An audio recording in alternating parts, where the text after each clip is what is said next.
Welcome once again to Lehto's Law. Here's Steve Lehto. I mentioned not so long ago I did a video and I said, oh wow, check it out. The t-shirt I'm wearing in this video would have matched the story I did in the last video perfectly.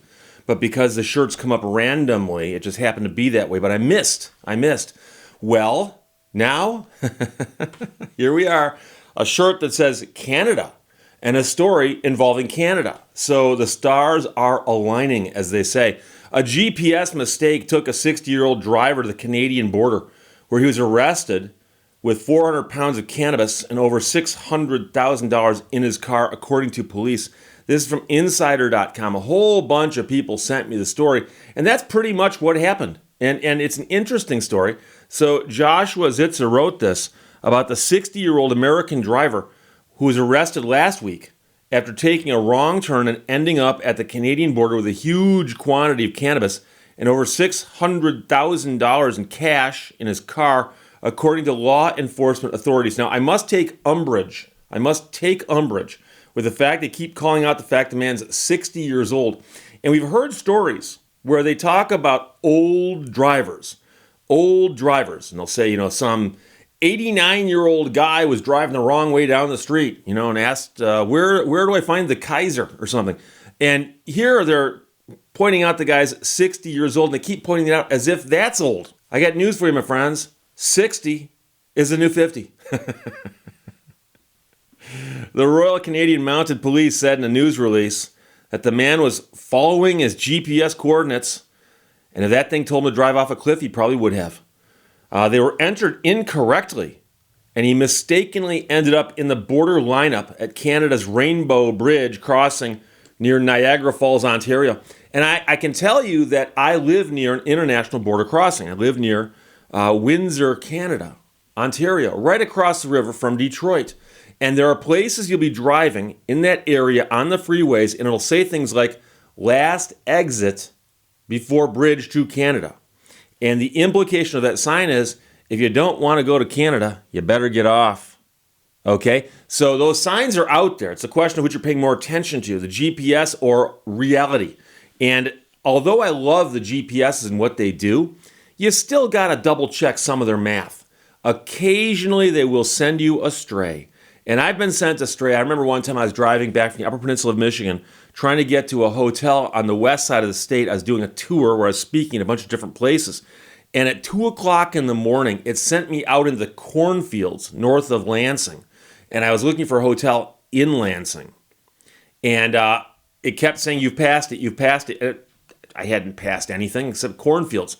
And eventually found out that there was something weird about the address, but the GPS couldn't figure it out. So I'm not blaming the GPS there. I'm simply saying the GPSs are not infallible.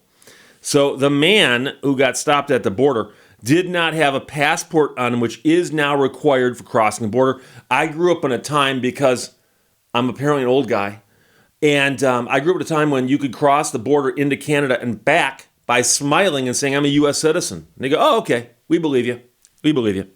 So he did not have a passport on him, and that resulted in him being subject to an inspection. So during the inspection, they found 399 pounds of cannabis, which police say is valued between $270 and $540 in U.S. currency. You'll notice that one of those numbers is half of the other, or the other number is double of the first. And you wonder, is there really that big of a disparity in estimating the street value of these kinds of things? They also found over $600,000 in the vehicle, which I'm suspecting is U.S. currency. Quite often these stories from Canada involve Canadian currency. But the drugs and money were located throughout the car, with the contraband in vacuum-packed containers, and the cash separated into bundles that were concealed in a safe, a suitcase, and a lockable case, according to the police. So the man's got a safe in his car. No, there's nothing wrong with that. You can do that if you want. Police said the packaging looked like the sort of containers drug dealers or money launderers would use. So if you ever attend a money laundering convention and you're walking through the expo hall and they've got all these people who are pitching their wares to money launderers, there'll be all kinds of people saying, well, we do packaging. We do money packaging. It looks like this.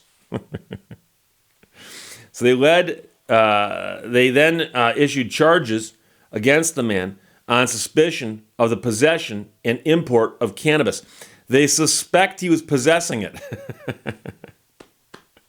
400 pounds in his car. Yeah, I think he may have been. And also, it is against the law to import the stuff into Canada. And the possession of over $5,000, knowing that all or part of the proceeds were obtained by a crime. So that would be a form of asset forfeiture, but they're saying it's tied to crime. There would be criminal asset forfeiture, which most people, I think, would agree with me, is quite different than civil asset forfeiture. The man appeared in an Ontario court on Monday and remains in custody, according to news releases. The director of the Niagara District Operations for Canada's Border Services Agency said in a statement, the CBSA is extremely proud of the diligence shown by our officers. Their hard work has a profound impact on continually assuring public safety at our borders. And I have to tell you that we talked recently about, for instance, whether they can ask you to unlock your electronic device at the border, and how one court has said that re-entering America, they can't force you to do that on an electronic device, but that was a court out of New York. Okay, so it's not necessarily the law across the nation just yet, but there's this weird gray area. And so let's suppose you leave the country, you go to Canada. You go to Canada, you come back, you want to re-enter the U.S., okay? So you cross over a bridge, for instance, there's quite a few bridges into Michigan from Canada, or through a tunnel, believe it or not, underneath the Detroit River, and you get stopped. And so they stop you on the American side. You are in the United States of America. You are in. However, you've been stopped by border people, and the border people have the job of examining you to determine whether you should be allowed in, detained, or sent back. They can just say, for whatever reason, we're sending you back. Like, let's suppose you showed up without a passport. They could just say, sorry, go back and find your passport. So you're at this stop, and like I said, you're in the United States, but you haven't gotten through the guards yet. And so there's going to be this scrutiny, and it happens on both sides. So a couple of years ago, I drove to New York, upstate New York, and I did it by crossing through Canada. And so I went through this exercise of being examined by the Canadian people, then being examined by the American people, then coming back, being examined by the Canadians, and being examined by the American. What's really funny is how often they'll ask you just basic questions, and you know they're going to do this. They're going to ask you basic questions. But because you anticipate them asking you the basic questions, you start overthinking this stuff in your head, and they're asking basic questions just to see if you slip up or if you appear to be nervous. But of course, if you start overthinking it, then you get nervous. And so a couple of years ago, on kind of a whim, I thought it'd be funny, and it turned out it was. It's also fun. I went to a radio station in New York, and I played classic rock for one shift at WLLW, where they do Shut Up and Rock 101.7. And I still have that mouse pad on my desk. And so I went over there for a day, and I played classic rock music for a 5-hour shift, and I came home. And so as I was coming through, and I believe it was when I was re-entering America, the guy goes, "What were you doing in Canada?" And I said, "Well, I'm just driving through. I'm coming from New York." He said, "Oh, then what were you doing in New York?" I said I was a guest disc jockey at a radio station, and I played music for 5 hours. The guy looks at me, he goes, "What format?" Classic rock. And he goes, "Cool, go on in." And so, what's the format? I mean, it's kind of funny. I mean, it was just one of those things. But it's a natural follow-up question, I guess. I mean, were you playing polka music, classic rock, or Bulgarian chant? What format were you doing? So it was an interesting question. But I actually know people. It's never happened to me, but I've known people who, for whatever reason, got stopped at the border into or coming out of Canada, there at the Windsor-Detroit crossing, and were subjected to some rather intrusive searches. And I remember back in 1979 or 1980. I forgot the exact year. So 1970, 1980.